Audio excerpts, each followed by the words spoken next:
I'd love to take you way back if you don't mind to high school, which I think was your first time in drag hosting Gay Straight Alliance events, and I kind of wondered what drag meant to you back then as a teenager and how that's kind of evolved over the years. Yeah, so when I was like sort of the my grade school and beginning of my high school experience, I was in a small town in Connecticut, very, it was I was the weirdo for sure. Not super accepting, but I would sort of dress in drag in secret, kind of, it was something I loved and I got brave enough to do it for Halloween a couple times, which was, kind of the only sort of safe time to do that. But my at the end of high school, I went to a private school for the arts in Massachusetts, and that is where I really got to kind of settle in and feel more accepted. And we had a gay straight alliance, and I became the leader of that. And so yeah, I'd throw these events and the whole school would come and I'd host them in drag and sometimes, I'd get a couple other kids to get in drag and we'd do a little number together and we would invite gay straight alliances from neighboring schools.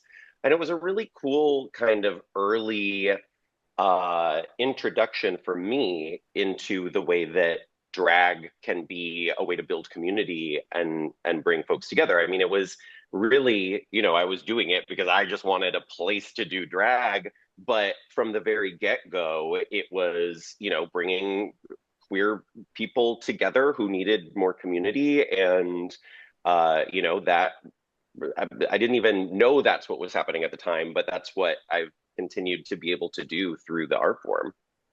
And Drag Race wasn't on TV, obviously back then, it's kind of the 90s, but was it RuPaul that was probably the first drag queen that you saw on TV, or do you seen drag queens kind of in real life or around you? Yeah, no, I'd never had the opportunity to see a drag queen in real life. RuPaul was the first drag queen I ever saw, when Supermodel first came out and she was on MTV and God, I don't know what year that was that Supermodel came out, but she was doing all these red carpets and things. And I actually remember the first time I saw her was not Supermodel, it was on some sort of MTV red carpet. And it was just this brief little back and forth interview snippet. And I just remember being like, I didn't understand what I was looking at. I didn't know what RuPaul was. I understood that, without having the words for it, I understood that her gender was more complicated than the other people on the red carpet.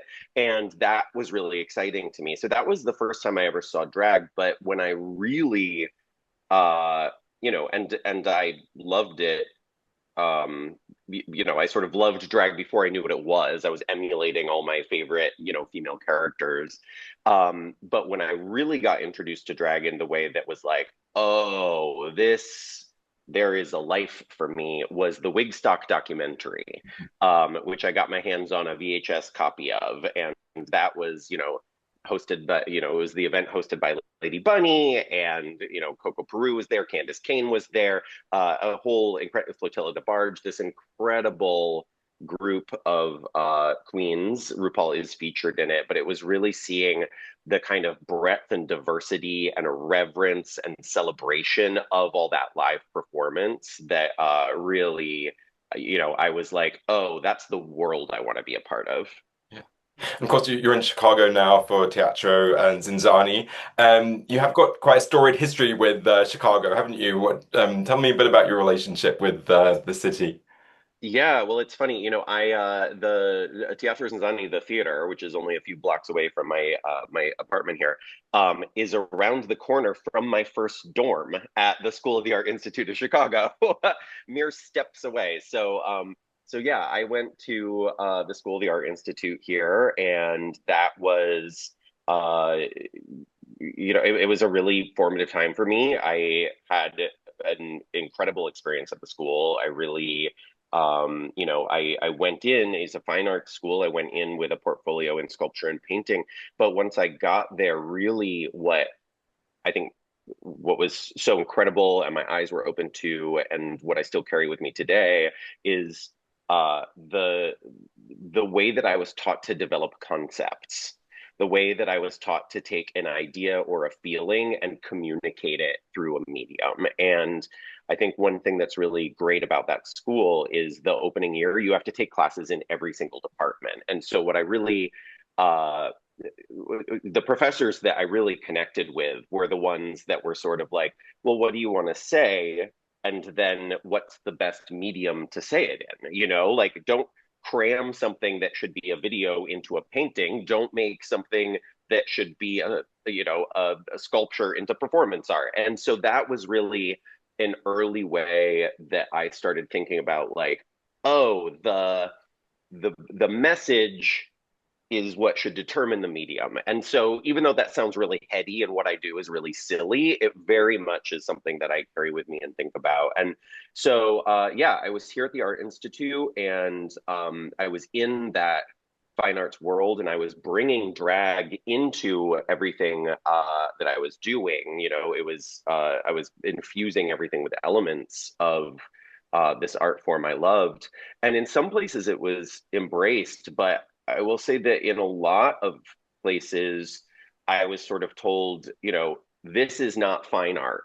What we are doing is fine art, and you have to speak this language, but there is a very distinct line drawn that entertainment cannot be fine art. And, I think there's a sort of gatekeepy aspect to that, right? And so I loved my education, but I also felt like I couldn't bring everything I wanted to bring into it. And then at the same time, I turned 21 while I was living in Chicago. I headed over to Boys Town. I entered my first drag amateur competition, which was at Roscoe's and was in fact called Drag Race.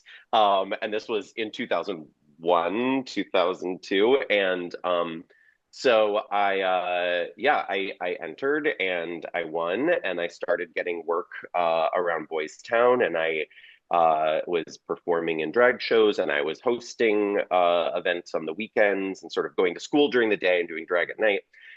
But in the drag world, I was trying to bring in kind of all of this sort of weirder, more conceptual stuff.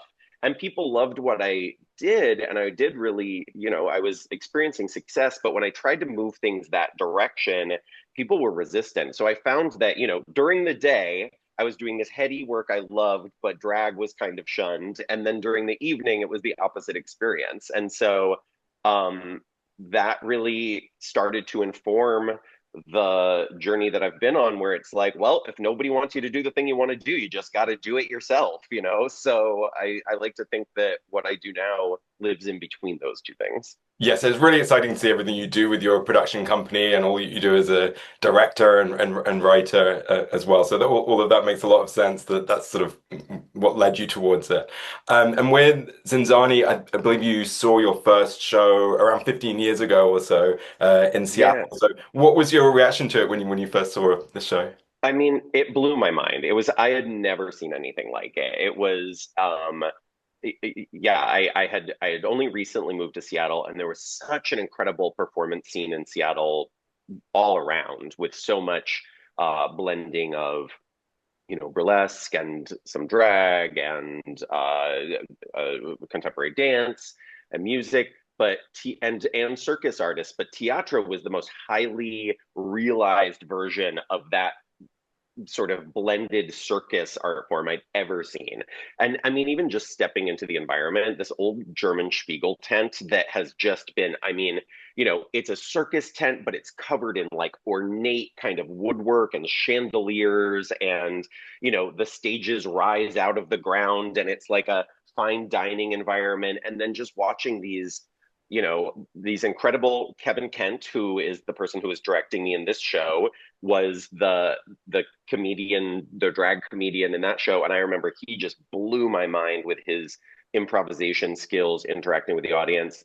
Circus performers from all around the world, tumblers and acrobats. And I had just never seen anything like it. And it really was like, oh, you can bring the production on something like this to this level. And it was just, yeah, it was incredible.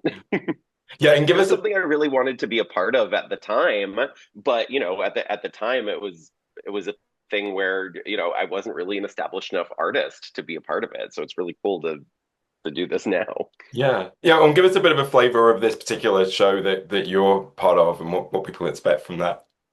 Yeah, well, I mean, it's all these same elements. It's really, you kind of come into this gorgeous environment and there's like, white table linen three-course meal. But throughout the evening, you're watching this blend of all these incredible circus artists from the US and Brazil and the Ukraine. I do these interactive comedy pieces throughout. The theme of the show is really about a love letter to Chicago, the city itself. Teatro has been here for a while, and the people involved have become really immersed in this community. And so they really wanted to create something that was all about Chicago. So DeLa, my character in the show, sort of is on a tour where she comes to Chicago and is exploring all the neighborhoods, and so that's kind of how the show is woven together. And so it's great. It's theatrical. These performers are all so brilliant. So I get to be in scene with them. They all have characters that really ground you as the viewer in the environment, and the whole thing is very interactive. They're coming around to your tables and doing tricks, and it's just it's a very special thing. And what's it mean to you to be bringing drag to the show? Obviously, you kind of mentioned that it's been part of previous shows. I don't know whether there's always a drag artist as part of it, but yeah, Yeah, well, Kevin Kent again, who is, I mean, he's been with the company for 25 years. So, and when I first saw him, I was just like, I saw him quite a few times, and every time the skill was overwhelming. And yeah, and he's a brilliant drag artist, character based, very funny, very much the school of drag that I love. And so to be coming into this and working with him, because it builds on all these skills that I've used as an MC and a clown and a theater maker and all these narrative shows that I've done. But it really, the level of pulling the audience into the action throughout, that is a skill that he has worked with me meticulously to really guide me into how to do that as skillfully as he do and or as he has done. And it's a lot to live up to, but it feels great. It's so fun to do something that is really feels like it sits in my character of DeLa and everything I've done with her and kind of pulls in more of her sensibility and her style of storytelling, but also in this whole new way that I've never gotten to, flex some of these muscles before, and it's really cool. yeah. I wanted the longer you sort of live with Dela, the character, um, do you sort of learn more from her that putting her in different situations basically like I mean you kind of do that with the holiday show too and that she's always in kind of these different situations but yeah, could you talk to me a bit about that? Yeah, and I've been doing that in my solo work too. It's Yeah, Cosmos and For No One a Go-Go and Ready to Be Committed are all kind of about her being plunked in these environments where she has to discover new things. And what I've found that I feel, I kind of stumbled early on into a character that is conducive to constantly being in new environments and learning new things while also maintaining who this character is, right? She's like excited and dewy-eyed as a newborn baby. Everything is like new and exciting to her. She's like she's open and wants to explore, but is also kind of, has this lovable ditziness that means that you can walk through all these things together and learn with her. I kind of think of her as Alice in Alice in Wonderland in almost any situation. And so and that's kind of something that I never meant to do, but has really served me well with this character and is serving me well in this environment, especially because, sort of with the the wildly diverse and bizarre group of entertainers and acts that are in this show, it really is even more like Alice in Wonderland than ever in some way, in some Yeah. respects. Sounds like it's been like part of being part of a circus family, like vibe. It sounds wonderful. Yeah, no, very much so. And it really is, it's cool because uh it's really reminiscent of the stuff that I was doing when I first moved to Seattle, but just on a much larger scale. When I was working at the Can Can Cabaret in the Pike Place Market, which is a sort of small little underground spot, but doing such cool work, blending all these things.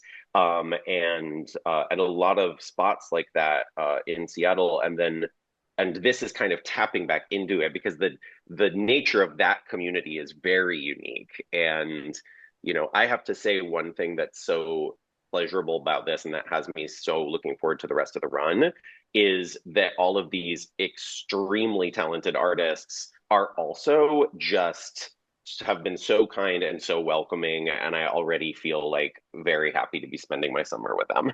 Yes, because you'll be there through July 19th. So every weekend. Yes. Yeah. Yeah. Yeah. Yeah. I don't know if you've had a chance to see Pee-wee as himself yet, the HBO documentary about Pee-wee Herman. But I was watching it at the weekend because I was interviewing the director this morning. But whilst I was watching it, I was thinking about you and thinking about about DeLa the character. Um, and I think that's perhaps partly because we've spoken about the Christmas special before and how much you Yeah. love that. But yeah, I was also, and touching on what you were saying about having created a character that you can put in different places and the performance art kind of aspect. Was Paul Rubens or an inspiration for you and particular Oh, very character that, much yeah. so. Yeah. And I haven't watched the documentary yet because I've been so crazy in rehearsal that I'm like, I don't want to watch it when I'm tired. I'm like waiting till I can really put myself into it because Paul Rubens was such a huge inspiration.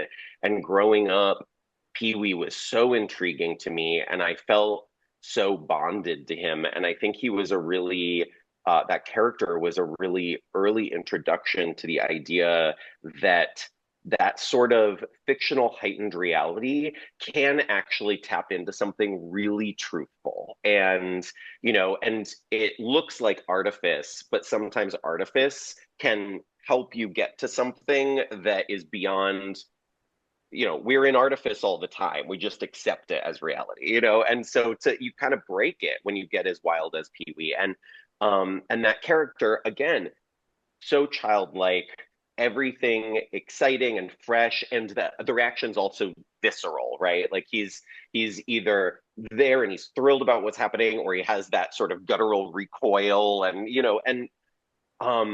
and it's really a masterful thing to watch him embody this character so fully that he clearly understands every aspect of the logic of the playhouse, right? And so you as the viewer don't have to. And I think about that a lot, right? Like when I'm building worlds, it's like if I believe it and if I get it internally, then you will trust me enough to go on this journey with me. And all of that really comes from Pee-wee. And not to mention that the Playhouse, I mean, that series was a variety show, but disguised sort of as something else. But it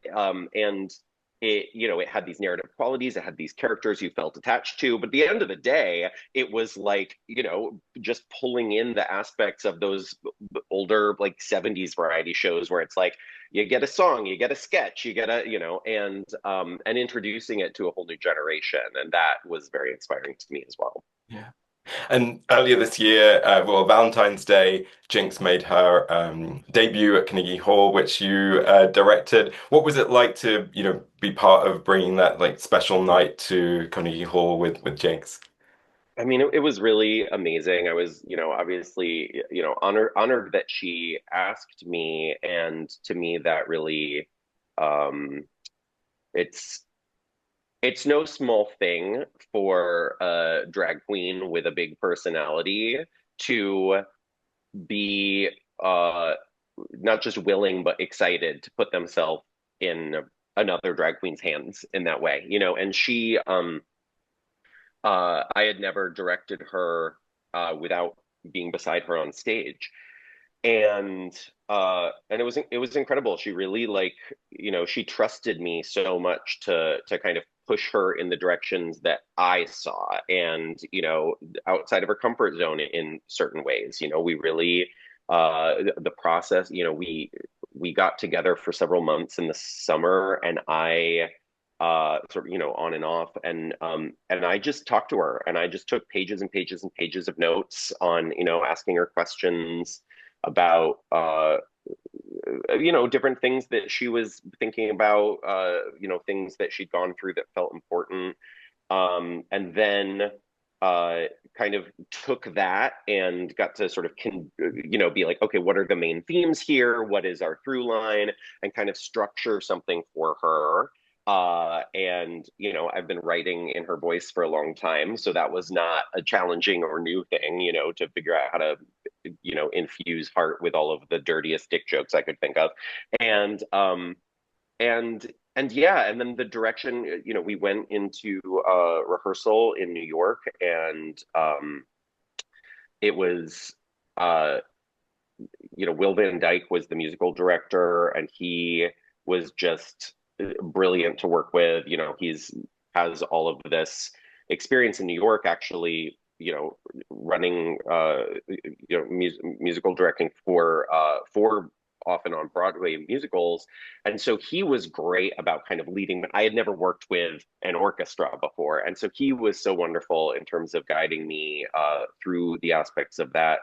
But yeah, Jinkx, she just performance wise really just let me kind of guide her in a way that I was really thrilled by, and like proud of her for trusting me in that way. And then the response was just amazing. It was really I mean, it's always, we were taking risks. You take big swings, you never know what's going to happen, but the it was I felt like a nervous stage mom watching the thing. I was like shaking during most of Act One, but then seeing the response, I was like, oh, we hit something here. This is working. So it was really cool.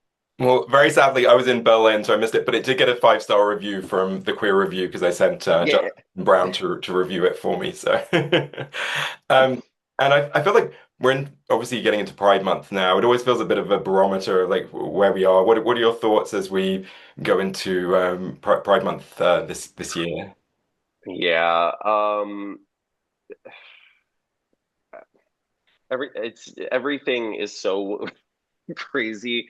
And it really is, I think in a lot of ways, I hope, and I also just think by necessity, that this Pride, we are going to be pushed into identifying more strongly with where Pride began. And especially with the sort of rise in awareness of the way that you know we we get lulled into complicity with corporations, and that the creature comforts we receive every day sort of allow us to put up blinders to a lot of what's going on. But, this year I am so excited to see folks in the US really start to click with, oh, you do vote with your dollars. I mean, the effective boycott of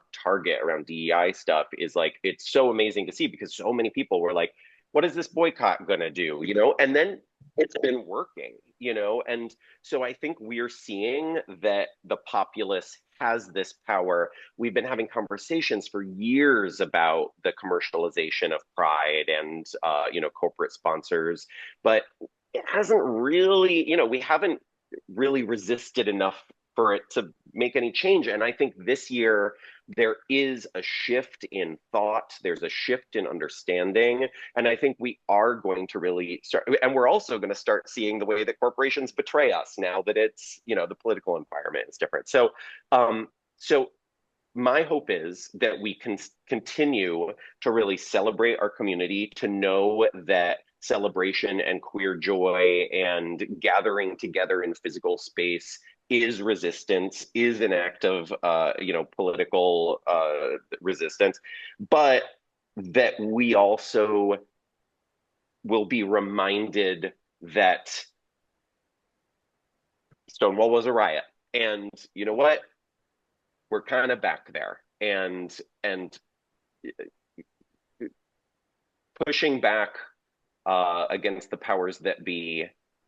We've had a little bit of a luxury of getting to disconnect from that in recent years, but I think now we're seeing that we don't get to disengage.